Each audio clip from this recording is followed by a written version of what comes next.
DePaul's annual Sleepout is going on in downtown Macon tonight. Middle Georgia residents are getting a chance to empathize with the unhoused community. Joining us live from the campsite is WGXA News reporter William Bazzone with the latest. Hey, William.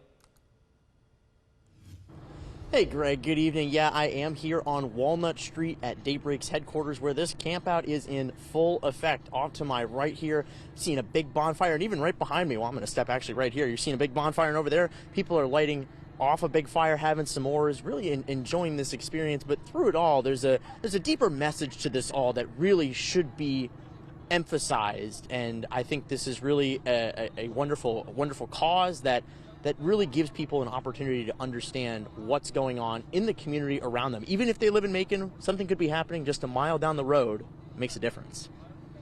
12th annual Daybreak Sleepout, in a word, was unique. Just ask Dr. Steve Corkery, a scoutmaster with Troop 170 here in Macon. When it's nice like this, it's kind of like, well, you don't get the full picture, but we've had years where it's below 20. And we've had some 5:15 in the morning, a deluge came through and soaked us all. Those participating in the fundraiser have the chance to go home to a nice change of clothes and a shower.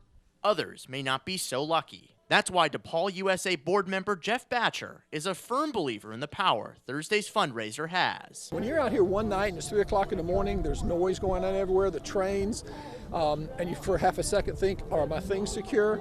And someone's going through that every single night. And this year, more campers are getting in on the action. Students at Mount DeSales and Wesleyan College have created their own sleepouts to stand in solidarity with the unhoused community in the area. Mount DeSales graduate and a sleepout lifer, Kay Gerhardt, thinks this is a valuable lesson for a younger generation. They are not being excused from school the next day. They will have to go to school.